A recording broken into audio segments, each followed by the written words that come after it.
Hello everyone. मेरा नाम आकाश राणा है और मैं ट्रिस्टियर्स का सीनियर कंसल्टेंट हूँ। ठीक है। आज जो मैं बात करने जा रहा हूँ, दो चीज़ पे बात करूँगा आप लोगों से। पहला सेल्स सिस्टम, ट्रिस्टियर्स का सेल्स क्या है, सेल्स का सिस्टम क्या है, और दूसरा इनकम सिस्टम पे। ठीक है। दोनों ही सिस्टम जानना सभी के लिए ज़रूरी है, चाहे वो पहले से नेटवर्क मार्केटिंग कर रहे हो या कोई न्यू वन है। अगर पहले से नेटवर्क मार्केटिंग कर रहे हैं तो उनको थोड़ा समझना डिफिकल्ट होगा। ठीक है। इस चीज़ को, सेल्स सिस्टम को समझना उनके लिए डिफिकल्ट हो जाएगा। ठीक है। तो आप अपना पैरेलल माइंड से चलें और एक नॉलेज लेने के लिए इस वीडियो को देखें। चलिए आगे बढ़। सबसे पहले सेल्स सिस्टम की बात करते हैं। तो यहाँ पे सेल्स सिस्टम के लिए कंपनी दो सेक्टर को चूज किया है, पहला गारमेंट्स का और दूसरा स्कूल का। ये दोनों ही सिस्टम आपको 0% इन्वेस्टमेंट में आपको मिलेगा। ठीक है। तो इसके लिए जो अभी नेटवर्क मार्केटिंग में जो अभी करंट में जो चल रहा है गारमेंट्स में, ठीक है, डायरेक्ट सेलिंग में जो कंपनी आगे वर्क कर रही है वो गारमेंट सेक्टर पे। ठीक है। ये जो गारमेंट सेक्टर आप लोगों को मिल रहा है, दो तरीके का मार्केट आपको मिलेगा। पहला तो ओपन मार्केट मिलेगा, दूसरा ग्लोबल मार्केट मिलेगा। ओपन मार्केट का मतलब क्या है कि नंबर ऑफ कस्टमर यहाँ पे हाई पोटेंशियल में आपको देखने को मिलेंगे। और दूसरा ग्लोबल का मतलब हो गया कि मार्केट ग्लोबलाइजेशन करेगा। यहाँ पे लोकल मार्केट मतलब एक ही डिस्ट्रिक्ट या एक ही शहर में टिकी हुई कंपनी नहीं रहेगी। तुरंत स्पीड वे में जब मार्केट ओपन हो जाता है इस कंपनी का, और उसके बाद जब मार्केट ओपन होगा तो ऑटोमेटिकली क्या है कि कंपनी ग्लोबल होना स्टार्ट कर जाएगी। ठीक है। तो जब ग्लोबल मार्केट को चूज किया है कंपनी और उस सिस्टम को लेके आगे बढ़ रहा, तो और गारमेंट्स प्रोडक्ट को लेके आगे बढ़ रहा है, तो देखना है कि यहाँ पे गारमेंट सेल्स रेवेन्यू क्या जनरेट करता है ऑल ओवर इंडिया में, जो कि ये सरकार द्वारा बनाया गया चीज है, हमारा नहीं है, आपका नहीं है। ठीक है। ये सरकार का रेवेन्यू है। ठीक है। कि 3,75,000 मिलियन डॉलर का यहाँ पे मार्केट रेवेन्यू जनरेट करता है। इस तरीके से अगर देखा जाए तो इन डिस्ट्रिक्ट, अगर एक डिस्ट्रिक्ट अप्रोक्स ये मानते हैं कि एक डिस्ट्रिक्ट में 3,665 करोड़ का सालाना टर्नओवर जाता है, रेवेन्यू जाता है। ठीक है।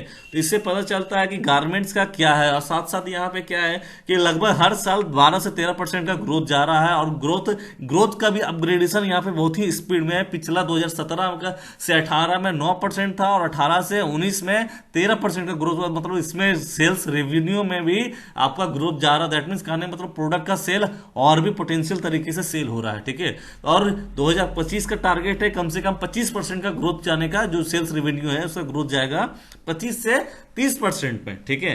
तो जो हम इंडस्ट्री, जो कंपनी जो इंडस्ट्री लेके आया है, उसमें जो मार्केट है उसका सेल्स रेवेन्यू जानना सबसे ज्यादा इंपॉर्टेंट, क्योंकि जिस मार्केट को आप आगे बढ़ाओगे, जिसका बिजनेस आप आगे लेके चलोगे, उसका सेल्स नहीं होगा तो रेवेन्यू कहां से जनरेट होगा। और रेवेन्यू अगर down grade in decreasing order में चल रहा है तो आपका सेल्स भी डिक्रीजिंग में जाएगा, तो इनकम भी अपग्रेड होने का चांस डिफिकल्ट हो जाएगा यहाँ पे। ठीक है, आपके लिए।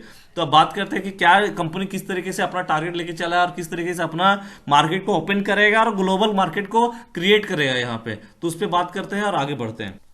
यहाँ पे करंट जो टारगेट लेके गया है मार्केट ग्लोबल और ओपन करने के लिए, तो दुर्गा पूजा है। ठीक है। दुर्गा पूजा में आपको भी पता है कि ऐसा ईस्ट जोन में ऐसा कोई भी इंसान नहीं है जो दुर्गा पूजा में कपड़ा नहीं खरीदारी करेगा। और यहाँ पे लोगों का जो थॉट प्रोसेस है, जो कपड़े को लेके है, वो उन लोगों का ट्रेंडिंग प्रोडक्ट भी बन चुका है और यहाँ पे सबसे ज्यादा इंटरेस्टेड प्रोडक्ट है लोगों को खरीदारी पे। ठीक है। तो पॉपुलेशन में ही लोग खरीदारी करेंगे। जो टारगेट है, जो परचेजिंग करेंगे, जो सेलर होंगे या कस्टमर बनेंगे, वो पॉपुलेशन के अंदर ही आएंगे। तो देखा जाता है कि सिर्फ झारखंड की पॉपुलेशन अगर देखा जाए तो 3,30,00,000 है। ठीक है। कंपनी चाहता है कि इसका 1% पॉपुलेशन कस्टमर जो यहाँ पे है झारखंड में, वो ट्रिस्टियर से खरीदारी करे। इसका जो टारगेट 1% निकलता है वो 3,00,000 कस्टमर के लिए निकलता है। चलिए देखते हैं 3,00,000 कस्टमर को कैसे हासिल करेगा कंपनी, और यहाँ पे जो लोग काम कर रहे हैं उनको कितना बड़ा अपॉर्चुनिटी मिल रहा है, क्या बेनिफिट मिलेगा यहाँ पे। ठीक है। तो यहाँ पे 3,00,000 कस्टमर को पूरा करने के लिए कंपनी दुर्गा पूजा से पहले सितंबर तक, ठीक है, क्योंकि अक्टूबर में दुर्गा पूजा है, सितंबर तक 6,000 सेलर को इकट्ठा करने का काम कर रही है। मिनिमम का ये बात हो रहा है। अगर लॉकडाउन इस तरीके से चलते भी चाहता है तो ये मिनिमम है जो कि 6,000 सेलर को खड़ा करेगी कंपनी यहाँ पे। ठीक है।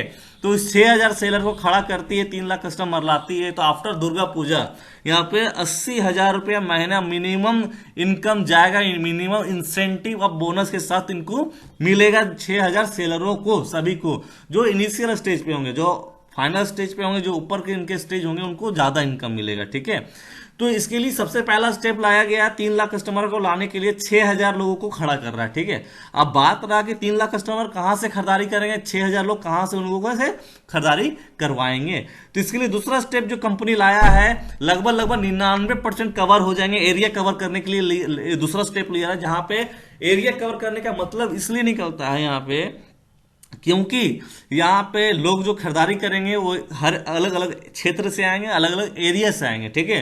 तो जो यहाँ पे 3 लाख कस्टमर होंगे उस सभी एरिया को मिला के बताया जा रहा है, ठीक है। तो कंपनी यहाँ पे जो दूसरा स्टेप लिया जिससे 99% कस्टमर कवर होंगे, उसके कंडीशंस क्या है कि अगर 3 लाख कस्टमर अगर आएंगे तो उसके लिए यहाँ पे एक मॉल खोला जाएगा जिसका टारगेट है 2500 सेलर का, ठीक है। जिस डिस्ट्रिक्ट में, जिस शहर में, बड़े शहर में अगर वहां पे 2500 से प्लस सेलर खड़ा होते हैं, वहां पे कंपनी खुद वहां पे मॉल खोलेगी। यहाँ पे दूसरा स्टेप में जो दूसरा पॉइंट है शोरूम का है, ठीक है। जो स्मॉल सिटीज जो लिखा गया है यहाँ पे, प्रखंड क्षेत्र में जो ब्लॉक वगैरह होंगे जहाँ पे बड़े पैमाने में पब्लिक होते हैं, यहाँ पे 100 से 150 गांव वहां से मिलते हैं, वहां पे एक शोरूम खोला जाएगा। शोरूम के लिए टर्म कंडीशन क्या है कि 500 प्लस सेलर जहां पे होंगे वहां पे कंपनी खुद वहां पे स्मॉल सिटी में शोरूम खोलेगा। तीसरा सेक्शन क्या है कि मिनी शॉप खोलेगा, वहां खोलेगा जहां पे 150 प्लस सेलर होंगे। 150 प्लस सेलर होंगे, इसका कहने का मतलब है कि वहां पे एक मिनी शॉप खोल जाएगा एक गांव में। अब एक गांव का आबादी का और क्षेत्र में देखा जाए, यहाँ लिखा हुआ नहीं, मैं बता दे रहा हूं कि एक गांव में जो मिनिमम पॉपुलेशन होता है वो 1500 होते हैं लोग। ऐसा कोई नहीं है जो दुर्गा पूजा में या 365 दिन कपड़ा खरीदारी नहीं करेंगे, ठीक है। तो गांव का क्षेत्र अगर दो गांव को मिला के अगर मिनी शॉप खोल देते तो लगभग 3,000 कस्टमर यहाँ पे इकट्ठा होंगे। इसका सीधा फायदा क्या होगा, जो 3,000 कस्टमर आएंगे इंडिविजुअल कस्टमर, और ओपन मार्केट हो जाएगा, क्योंकि ये 3 चीज होगा जो कि इसको ओपन करेगा, इस मार्केट को, इस कंपनी का मार्केट को ओपन करेगा। पहला मॉल, शोरूम और मिनी शॉप, ये 3 सेक्शन में कंपनी अपने मार्केट को ओपन करने जा रही है, और इस वजह से कंपनी ग्लोबलाइजेशन में पहला पायदान पे जल्दी स्पीड में पहुंचेगी, ठीक है। तो यहाँ पे एक छोटा सा मैं बताता हूं कि अगर एक गांव में 1500 लोग होते हैं, ठीक है, अब 1500 लोग होते हैं, अगर 2 गांव के बीच में एक मिनी शॉप खोलते 3,000 कस्टमर आएंगे, तो 3,000 कस्टमर ऐसा नहीं कि हर कोई काम करने के मकसद से आएगा, ठीक है। हर कोई काम करने के मकसद से आएगा तो कोई कस्टमर एंट्री नहीं करेगा, क्योंकि हर किसी को काम का जरूरत नहीं है। ऐसे देखा जाए तो भारत का 130 करोड़ आबादी में 40 करोड़ आबादी आज बेरोजगार में है, लेकिन फिर भी बहुत लोग को जो है यहाँ सोच और हमारा समझ में हर कोई खरीदारी करने से ही आएगा, और लगभग खरीदारी करेंगे, और कुछ लोग होंगे जो कमाना चाहते हैं वो कमाएंगे, ठीक है। तो इंडिविजुअल कस्टमर का परसेंटेज देखा जाए तो 60% है, और जो हमारे सेलर का परसेंटेज देखा तो जाए तो 40% सेलर होंगे, ठीक है। तो इस तरीके से क्या है कि जो 6,000 लोग हमारे, जो इनिशियल 6,000 लोग होंगे हमारे कंपनी में, उनको सबसे बड़ा फायदा होगा जब ये तीनों चीज खुल के मार्केट यहाँ पे ओपन हो जाएगा, ठीक है। तो ये चीज को ध्यान दें, जो 6,000 लोग अभी आएंगे, जो कंपनी में आएंगे, उन लोगों के लिए कितना बड़ा अपॉर्चुनिटी मिल रहा है इनिशियल स्टेज पे, क्योंकि कंपनी जब ओपन होगा तो ग्लोबल भी जाएगा, और ग्लोबल होगा तो बैंगलोर में भी मॉल खोलेगा और नेपाल में भी मॉल खोलेगा, ठीक है, कंपनी का। तो इस चीज को देखते हुए जो 6,000 लोग आ रहे हैं, अपने पोटेंशियल को बनाते हुए आगे बढ़े, ठीक है। और आगे बढ़ते हैं कि ये तीसरा स्टेप क्या ले रहा है कंपनी 3 लाख कस्टमर को इकट्ठा करने के लिए। कंपनी यहाँ 3 लाख कस्टमर को इकट्ठा करने के लिए तीसरा स्टेप जो ले रहा है, इससे क्या होगा कि 99% कस्टमर कवर हो जाएंगे। जो 99% कवर, यहाँ पे जो एरिया कवर किया जा रहा था, वहां उस एरिया के 99% कस्टमर यहाँ पे कवर हो सकते हैं, ठीक है। तो किस तरीके से कवर होगा इस चीज को ध्यान देते हैं, ठीक है। अगर मान के चलो जिस गांव में, जिस शहर में रहते हैं, वहां पे और भी बहुत सारी दुकान होंगे जो कि कपड़ा का बिक्री करते हैं, ठीक है, जैसे बिग बाजार हो गया, ये एक नॉर्मल सा छोटा सा दुकान भी मान के चलते हैं, ठीक है। तो अगर वहां से कोई भी इंसान, जो भी कोई कस्टमर वहां से 1500 खरीदारी करता है, तो आफ्टर परचेजिंग, खरीदारी करने के बाद, ठीक है, 0% बेनिफिट का उनको मौका मिलता है। कोई बेनिफिट वहां पे दिया नहीं जाता है अदर दुकान में या शॉप में, जो मॉल हो या कहीं पर भी हो खरीदारी करे 1500 का। ये सिर्फ और सिर्फ तीसरा स्टेप कस्टमर को बिल्डअप करने के लिए है। ये कस्टमर अगर बिल्डअप होता है तो जितने भी सेलर हैं उनको सबसे ज्यादा फायदा होगा यहाँ पे, ठीक है। तो इस चीज को ध्यान दीजिएगा सभी सेलर, कि तीसरा स्टेप क्यों सबसे बड़ा इंपॉर्टेंट आप लोगों का रोल अदा करेगा, ठीक है।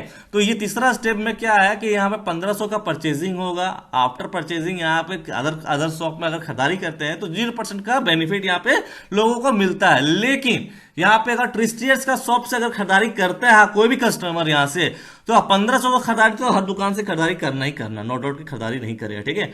आफ्टर परचेजिंग यहाँ पे वो कस्टमर परमानेंट कस्टमर बन जाएगा, 365 दिन का कस्टमर वो बन जाएगा। वो जब भी खरीदारी करेगा तो चलिए देखते हैं कि परमानेंट कस्टमर के लिए क्या सबसे बड़ा बेनिफिट है, जो कि कंपनी दावा ठोकता है कि 99% कस्टमर हमारे से ही खरीदारी करेंगे, ठीक है।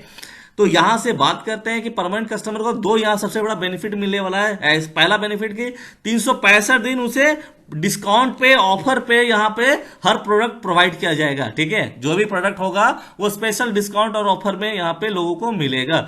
दूसरा क्या है कि मान के चलो सर ऐसा तो नहीं है ना कि ट्रिस्टियर्स हो या बिग बाजार हो या कोई भी हो, ठीक है, वहां पे आपने खरीदारी की उसके बाद कस्टमर नहीं आएगा, कस्टमर तो आएगा आपके जाने के बाद।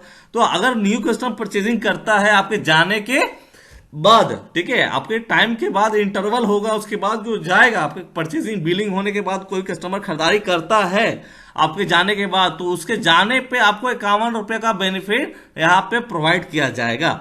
यहाँ पे कस्टमर को सबसे बड़ा फायदा क्या, आप एक बार लॉजिक लगाइएगा यहाँ पे कि मान के चलिए आप लोगों ने मॉल गया होगा, इंडिया मार्ट हो या कहीं पर भी गया होगा, लाइन लगता है, ठीक है। मान के चलो उस लाइन में भीड़ में सबसे फर्स्ट में आप खड़े हो, उसके पीछे 3 लोग खड़ा है, ठीक है, और 5 सेकेंड का गैपिंग में तीनों लोग का परचेजिंग और बिलिंग होता है, तो आपका तीनों लोगों का एंट्री आप ही के आईडी में जाएगा, आपके डाउन्स में जाएगा। इससे फायदा क्या है ना कि एक भी कस्टमर अगर 1500 से प्लस खरीदारी करता है तो 51 रुपए का बेनिफिट आपको मिलेगा।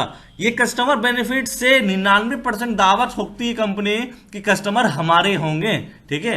तो इससे फायदा क्या होगा कि ये कस्टमर रेवेन्यू से क्या, इस प्रक्रिया से कंपनी का मार्केट पूरी तरह से ओपन हो जाएगा, और जब मार्केट ओपन होगा तो जिससे सेलर का सेल करने में आसानी होगा और इनकम अच्छी होगी। इस प्रक्रिया से नंबर ऑफ कस्टमर बढ़ेगा, ठीक है।